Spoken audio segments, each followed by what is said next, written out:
E aí, pessoal, como vocês estão, meus queridos, meus irmãos, meu amigo de fé, meu irmão camarada? Nossa, citando música brega. Bom, meu amigo de fé, meu irmão camarada, como é que você tá? Ó o gordinho careca aqui, ó o pastor Raul aqui, ó, a barba já tá crescendo, tá? Então vocês não vão ter o desprazer de ver o homem sem queixo. Não tem aquele filme O Homem Sem Medo? Então, eu sou o homem sem queixo. Eu posso fazer sem queixo girl que é a Bruna, que ela também não tem. Mas vamos lá. E hoje é dia de review, hoje é dia do nosso bate-papo aqui no Nascido de Novo. É dia de zoeiras, vamos, né? Vamos deixar as zoeiras para trás e vamos falar sério. Vim trazer uma obra de quem? Do conhecido lá no Ligonier como R.C. Quem é? R.C. Sproul. Robert Charles Sproul, mestre em divindade e PhD. É pastor de ensino e pregação da St. Andrews Chapel em Stanford, Flórida. Entre muitos outros títulos, escreveu ou contribuiu para a glória de Cristo, Amados por Deus, Apacento meu rebanho, A santidade de Deus, Avante soldados de Cristo, Como viver e agradar a Deus, Crer e observar, Eleitos de Deus, Estudos bíblicos expositivos, Atos, Romanos e 1 e 2 Pedro, Eu não sei mais em quem tenho crido, Conhecimento das Escrituras, O Ministério do Espírito Santo, O que é Teologia Reformada, Sola Gratia, Sola Escritura, Verdades Essenciais da Fé Cristã, todos da editora Cultura Cristã, tá bom? Ou seja, é um cara que todo reformado conhece. R.C. Sproul é um cara maravilhoso, um cara grandioso. E hoje eu trago o que para vocês? Hoje eu trago o comentário de Mateus da série Estudos Bíblicos Expositivos.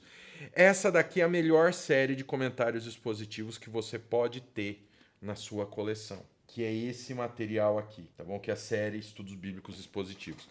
Eu tenho essa série no Logos e tenho impresso, para vocês verem como eu gosto dessa série. Essa série, junto com os comentários bíblicos da Reforma, você tem o quê? Você tem a ótica de Sproul, um reformado. O cara é um baita de um reformado, um dos maiores teólogos da nossa época, que é o Sproul, te explicando expositivamente a Bíblia, e aí você tem os reformadores nos comentários bíblicos da Reforma, te ajudando também a entender melhor o texto. Então esse material, assim, um material único e simplesmente fenomenal. Tá bom? Então vamos. Sei que vocês não estão afim de ficar ouvindo eu elogiar o material, então vamos ver. Comentários bíblicos, né? R.C. Sproul, estudos bíblicos expositivos em Mateus. Vamos lá conhecer. Bom, pessoal, aqui está Estudos Bíblicos Expositivos em Mateus. De quem?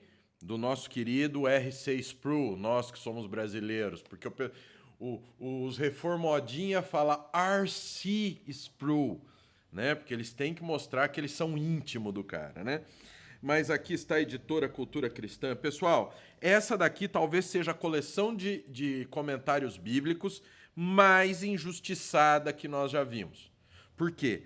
Porque, cara, você quer uma coleção de comentário expositivo violento no bom sentido? Violento que eu digo assim, completo, que vai te ensinar de acordo? É isso aqui. Não tem para ninguém. A gente tem os outros, como os da Ragnos, por exemplo, que são famosinhos, porque são do Hernandes Dias Lopes e tá em mãos. Agora, o do RC ou do R.C. Sproul, ou seja, estudos bíblicos expositivos, esse material realmente não é catado de vários comentários colocado aqui, é a exposição fiel daquilo que se propõe, ou seja, dos livros que se propõe. Eu tenho a maioria deles no Logos Bible Software, tá bom? Olha, do Logos Bible Software eu tenho todos eles e só tenho esse aqui impresso, que inclusive, se você quiser comprar isso aqui na descrição tem o link para você encontrar direitinho. Ao longo de 3 anos, o Dr.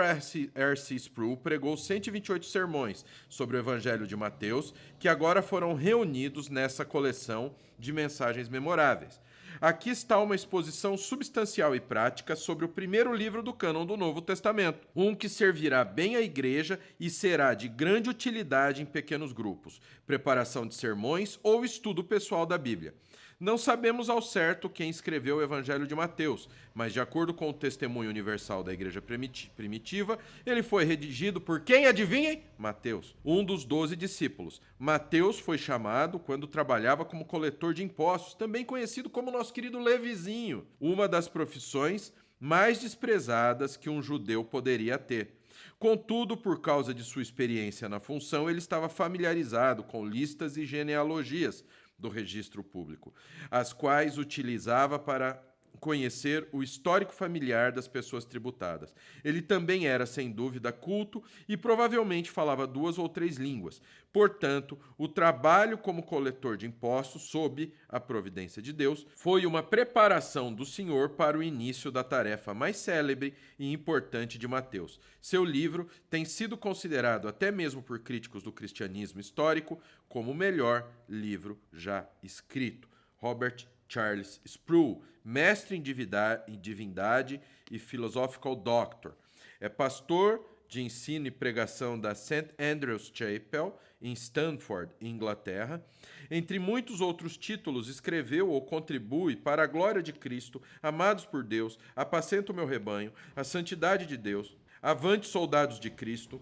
Pessoal, tá tendo reforma aqui do lado, então talvez vocês escutem as marteladas, mas é isso ou vocês ficarem sem review. Então a gente tem que gravar para vocês, mas a gente não vai brigar com os vizinhos, porque, gente, é um pessoal batalhador que sempre está aqui para ajudar a gente, entendeu? Sempre que a gente demora para chegar, eles recebem os materiais que a gente mostra para vocês do correio.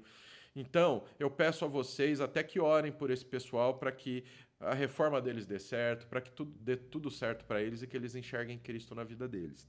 Não é aquela história, né, de estar bravo com eles por cada martelada. Não, eles estão trabalhando, entendeu? Então Deus abençoe a todos o trabalho das mãos deles. Crer e observar, eleitos de Deus, estudos bíblicos expositivos, Atos, Romanos, 1 e 2 Pedro. Eu não sei mais em quem tenho crido, conhecimento das Escrituras, o mistério do Espírito Santo, o que é teologia reformada, sola gratia, sola Escritura, verdades essenciais da fé cristã, todos da editora Cultura Cristã. Esse livro, O Mistério do Espírito Santo, é o melhor livro que eu já li na minha vida a respeito do Espírito Santo.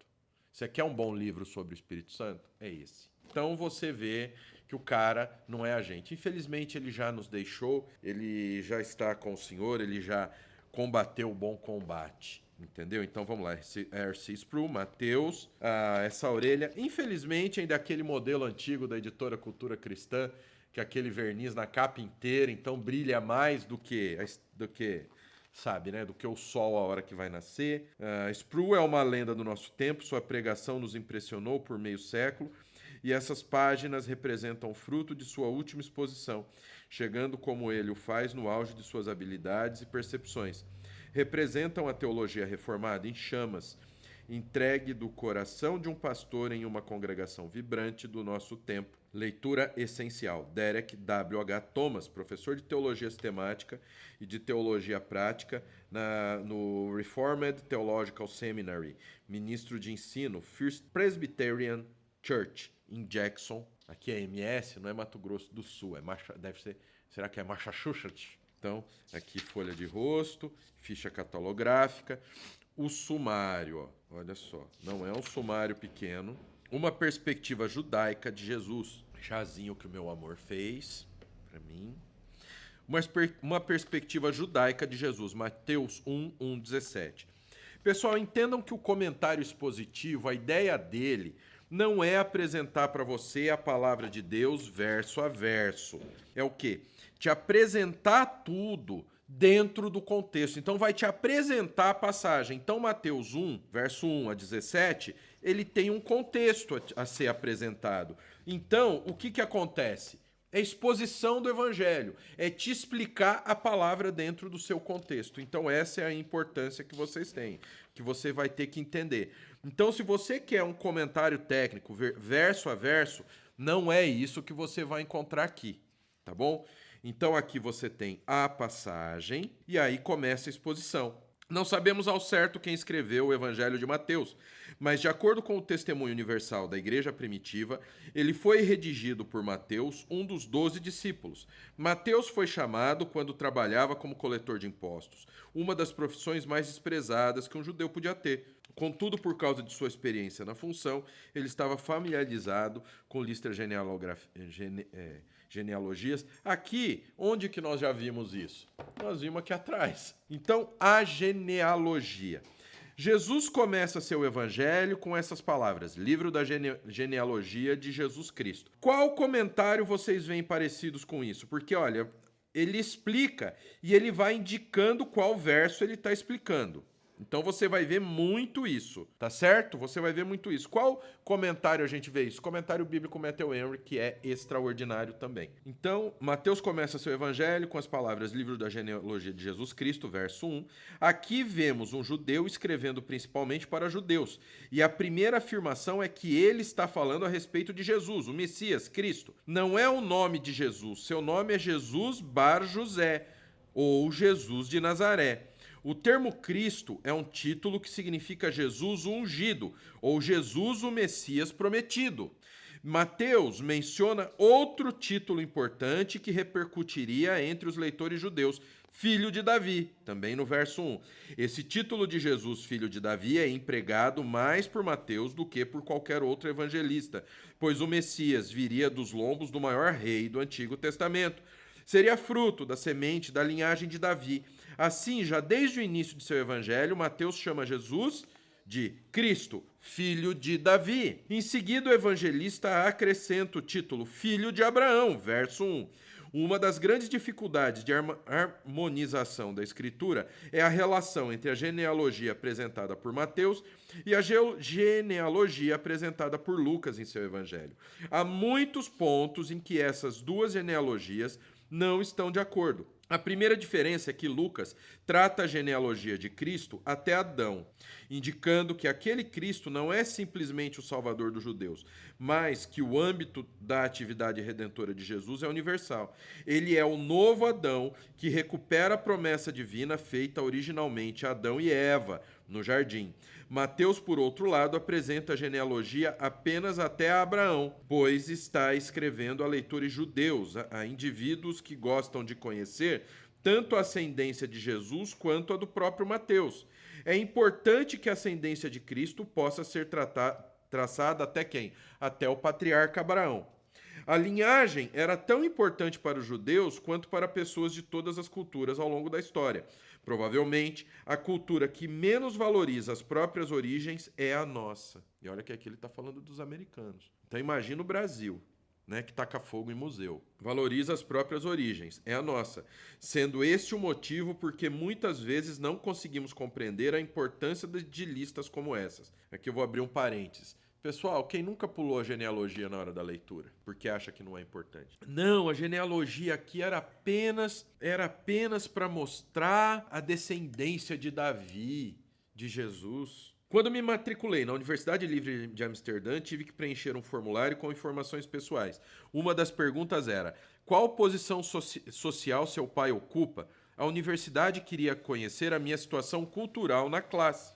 Isso também era importante para o povo judeu, e é por esse motivo que Mateus começa seu texto fornecer a ascendência de Jesus. Além disso, a linhagem era importante para demonstrar que o Evangelho de Mateus não dizia respeito a um personagem mítico ou a um herói para os judeus. Há vários anos, uma amiga minha, missionária do grupo do Wycliffe Bible Translations, ministrou entre o povo que nunca tinha ouvido o Evangelho na própria língua. As pessoas não sabiam ler nem escrever e, portanto, toda a comunicação era oral. A primeira tarefa da missionária foi aprender a língua da tribo. Em seguida, ela teve que transformar a linguagem oral em forma escrita e ensinar as pessoas a ler e escrever. Foi uma tarefa complicada, que durou muitos anos.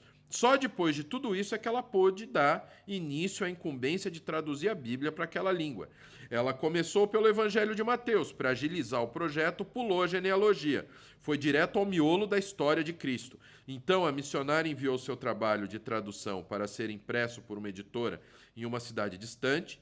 Ela esperou meses até que os primeiros exemplares de Mateus chegassem ao complexo. E quando os caminhões trouxeram as Bíblias, no caso, os volumes com o Evangelho de Mateus, as pessoas ficaram muito mais interessadas nos caminhões do que na tradução. Após 10 anos de dedicação ao projeto, a missionária ficou desolada ao ver que ninguém havia se importado. Mesmo assim, perseverou na sua missão. Na segunda edição de Mateus, ela incluiu a genealogia. Quando essa nova tiragem chegou, a missionária explicou a genealogia ao líder da tribo. Ele indagou: você está me dizendo que esse Jesus, sobre o qual tem nos falado durante 10 anos, foi uma pessoa de verdade? Ela respondeu: sim, claro. Ele então admitiu: eu achei que você estivesse apenas contando a história de um personagem fictício. De onde Cristo veio? Quem era Cristo? Sei que eu estou demorando muito nessa primeira parte, mas é para você ver a grandeza dessa obra. Nós não damos importância para isso. Peraí, então é uma pessoa que existiu. Está aqui, ó, de quem são os descendentes de Cristo. Quando compreendeu que aquele Cristo era real no tempo e no espaço, o líder teve um encontro com Jesus e logo em seguida toda a tribo também. Há 3 partes na genealogia e Mateus divide essas 3 partes em 3 grupos, com 14 nomes cada. O significado disso tem intrigado os estudiosos do Novo Testamento. A língua hebraica utiliza a gematria, espécie de simbolismo numerológico. Encontramos, por exemplo, um exemplo disso no livro de Apocalipse, onde está escrito o número da besta, 666, Apocalipse 13, 18. Esse número pode ser aplicado a pessoas reais para identificar a besta. Se observarmos ao mesmo tempo a estrutura na relação genealógica, veremos que o número 14 é o número de Davi. Davi é o personagem central da linhagem, e Mateus esforça-se ao máximo para mostrar que Jesus é da linha de Davi e que veio para restaurar o tabernáculo caído do grande rei do Antigo Testamento. Então, olha só. Ai, pastor, o que tem a ver essa historinha da moça? Mostra a importância da genealogia que é tão desprezada por nós. E ele mostra como utilizar a genealogia para pregar a palavra. Então é isso aqui que você vai encontrar nessa obra. O nascimento de Jesus. Aí a gente já vem em Mateus 1, 18 a 25. Ó, aí a gente já vem no nascimento. Quando celebramos o nascimento de Jesus no Natal, nossa atenção é quase sempre voltada para o relato de Lucas, pois ele nos fornece muitas informações. Tal narração nos fala do anjo Gabriel, a camponesa Maria.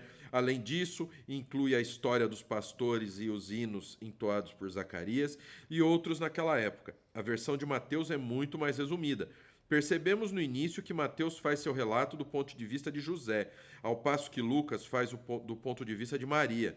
Lucas assegura-nos de que aquilo que escreveu em seu evangelho foi bem analisado junto a testemunhas oculares, e a tradição alega que ele recebeu grande parte das informações da própria Maria.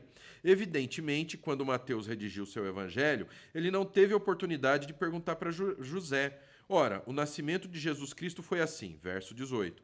Essa afirmação inicial é rica em conteúdo, por mais breve que seja.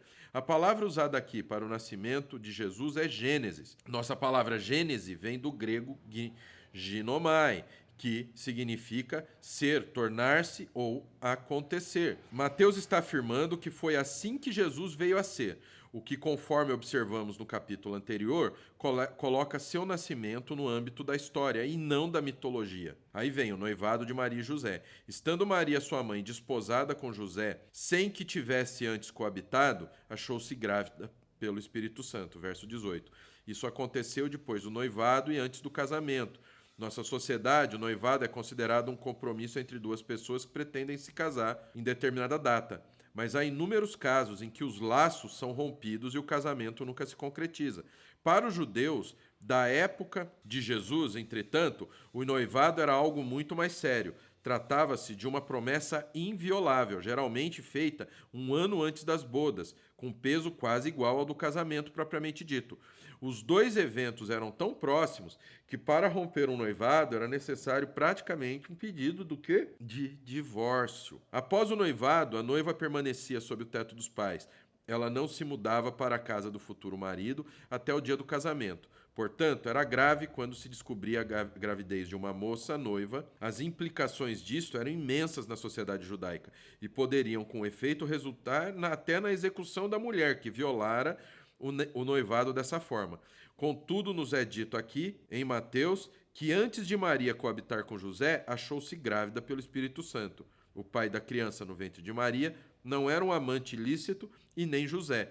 A paternidade fora concretizada pela atividade sobrenatural do Espírito Santo. No Credo Apostólico recitamos: Jesus Cristo foi concebido pelo Espírito Santo e nasceu da Virgem Maria. Pessoal, é uma obra grandiosa, entendeu? Ó, então aqui a gente está, verso 19, verso 20, que a gente já puxa lá para o verso 37, verso 21, o nascimento virginal. A visita dos magos, Mateus 2, 1, 2. A canção Três Reis do Oriente tem sido entoada ao longo da história da Igreja, mas a única precisão histórica do hino é que os homens que foram a Jesus eram provenientes do leste ou do Oriente. Nada nas Escrituras nos ensina que eles eram reis ou que estavam em três. Essas pressuposições foram feitas principalmente com base no fato de que três presentes foram oferecidos a Jesus, e esses presentes indicavam grande riqueza, geralmente encontradas apenas na realeza daquela época. A maior parte do hino é baseada em especulações e suposições, contudo, deduções desenfreadas que já levaram muitos à ruína. Quando especulamos, é preciso ressaltar que as inferências são apenas hipotéticas. As pessoas que foram visitar Jesus com tesouros generosos são identificadas por Mateus como magos, que é a origem da palavra mágica. O título era normalmente reservado àqueles que consultavam as estrelas para conhecer o futuro, uma prática comum nos tempos antigos. Em certo sentido, eles eram identificados como mágicos, não necessariamente praticantes de magia negra, mas conselheiros da sorte que provavelmente serviam aos reis. Eles chegaram quando havia Jesus nascido em Belém da Judéia, em dias de Herodes. Sabemos que Herodes morreu em 4 a.C., e os historiadores estimam que Jesus nasceu no ano 6 ou 7 a.C. Além disso, pressupomos que a visita dos magos aconteceu algum tempo depois do nascimento de Jesus. A maioria das ilustrações retrata os magos e os pastores reunidos em torno do menino Jesus deitado em uma manjedoura. Mas o texto bíblico nos diz que quando os magos chegaram, Maria, José e o bebê estavam em uma casa, não no estábulo. A viagem do Oriente teria levado algum tempo. Assim sendo, os magos provavelmente chegaram 1 ano ou 2 após o nascimento de Jesus. A razão para considerar 2 anos como intervalo máximo é porque Herodes ordenara o extermínio de todos os meninos até 2 anos de idade, segundo o verso 16. Aí vem a estrela. Os magos não foram diretamente para Belém, mas para Jerusalém, e chegaram ali com uma dúvida: onde está o recém-nascido, o rei dos judeus? Porque vimos uma estrela no Oriente e viemos para adorá-lo. Verso 2. Talvez nenhum outro texto tenha recebido mais especulações do que a descrição da estrela que guiou esses homens do Oriente. Alguns estudiosos indicam que foi provavelmente a cauda de um cometa que orientou a jornada daquelas pessoas. Johannes Kepler, por exemplo, alega que houve uma rara conjunção de 2 planetas na constelação de Peixes no ano 7 a.C., a qual teria liberado um grande brilho. Outros afirmam que aqueles homens, talvez astrólogos, detectaram o aparecimento de algumas estrelas em seu mapa astral, as quais anunciavam o nascimento de um grande rei. A outra possibilidade é que a estrela que conduziu os homens a Jerusalém e em seguida a Belém foi uma criação específica de Deus para aquele evento específico, algo como a nuvem de glória que guiou o povo de Israel durante a peregrinação do deserto. Se eu tivesse de escolher entre uma dessas opções, escolheria a última. Acredito que seria muito difícil acompanhar a cauda de um cometa ou mesmo o brilho desordenado de uma conjunção de dois planetas até Jerusalém e depois até Belém. Desconfio que esse seja um relato de mais uma obra milagrosa de Deus para guiar os homens a determinado local. Maravilhoso. Vocês querem um comentário expositivo de verdade, teologicamente exato, onde o autor vai pôr o seu próprio conhecimento, um enorme conhecimento, um conhecimento pesado das escrituras? É esse material que vocês devem usar. Infelizmente, eu não vi ainda se nós temos todos os livros da Bíblia, porque sempre que posso eu uso os comentários da Reforma, né? Na realidade, pessoal, é maravilhoso a gente ver como a editora Cultura Cristã está muito à frente dos outros em termos de comentário bíblico. Vou falar uma besteira para você. A editora Cultura Cristã, para ela ser perfeita das perfeitas, ela só precisaria editar o comentário bíblico Matthew Henry, porque eu imagino o cuidado e a riqueza que eles editariam aquela obra. Tá com a CPAD fez um grande trabalho, mas a CPAD ainda não é cultura cristã, né? E a gente pode reclamar de tudo da cultura cristã. Agora, de jeito nenhum a gente pode reclamar da qualidade teológica dos materiais. Então, esse daqui, Estudos Bíblicos Expositivos em Mateus, uma verdadeira joia da nossa biblioteca aqui do Nascido de Novo, indicação do Nascido de Novo. Bom, pessoal, esse foi a série Estudos Bíblicos Expositivos em Mateus, um material grandioso, tá, que eu recomendo para vocês. Pessoal, se vocês tiverem condição, tenho essa coleção. Como eu disse, essa coleção inteira de estudos expositivos, que não tem livro só do Sproul, tem de outros grandes autores também. Mas os comentários bíblicos da Reforma, da editora Cultura Cristã, cara, você vai ter uma arma violentíssima contra Satanás. Ninguém vai conseguir te enganar a respeito da palavra de Deus, ninguém vai vir com nova revelação tentando bater tua carteira. Isso eu tenho certeza. Recomendação para você. Não apenas esse, mas toda a série Estudos Expositivos em Mateus, do nosso querido Sproul, R.C. Sproul, tá bom? Então espero que vocês tenham gostado desse review. Não se esqueça que aqui, ó, aqui embaixo, tem um link especial para vocês do Bacharel Livre em Teologia do Nascido de Novo, onde você vai aprender o que é a Bíblia, como ela chegou até nós, quem escreveu a Bíblia, como foi a inspiração, a revelação. Você vai aprender a extrair o conhecimento bíblico, você vai aprender a aplicar na tua vida e vai aprender a transmitir o conhecimento bíblico no nosso curso. Outra coisa, pessoal, você vai aprender as línguas originais traduzindo Bíblia, tá bom? Sem estrelismo, sem brincadeira, onde você tem um curso onde você vai conhecer, você vai aprender as línguas originais. Ou seja, se não tiver um upgrade no teu entendimento das escrituras, eu não sei mais o que fazer. E outra coisa, nosso curso de teologia, ele de acesso vitalício. Mesmo depois que você se formar, que você receber seu certificado, teu histórico escolar e sua credencial de teólogo, tá? Que essa é a documentação que a gente entrega para vocês. O usuário e senha, o seu usuário e senha do curso continua válido, porque o acesso ao curso é vitalício. Mas para que eu vou querer isso? Eu já me formei. É porque aí você vai ter acesso aos updates do curso. Então você sempre vai estar se aprimorando. Nosso curso é uma verdadeira comunidade teológica para que você aprenda a teologia de verdade. Não é aquela teologia com frase decorada e acabou, onde você copia e cola para fazer as avaliações.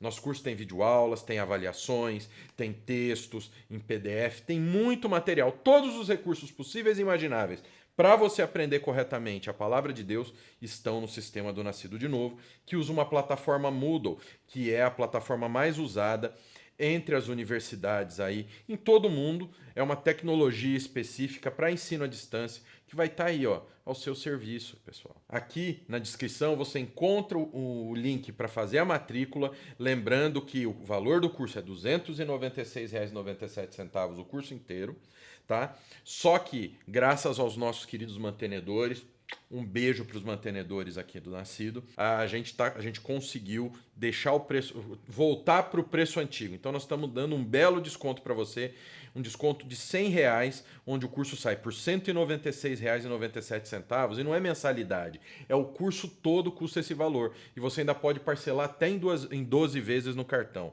Olha que maravilha, tá bom? E clicando nesse link, se você olhar no texto aqui, junto com o link na descrição, você vai ver que tem um cupom de desconto, um outro cupom de desconto. Além de você pagar o preço antigo, tendo R$ 100 de desconto, você ainda tem o cupom Jogo da Velha, tô na live, tudo em maiúsculo, entendeu? Que a hora que você chegar lá na página de pagamento, você vai ver,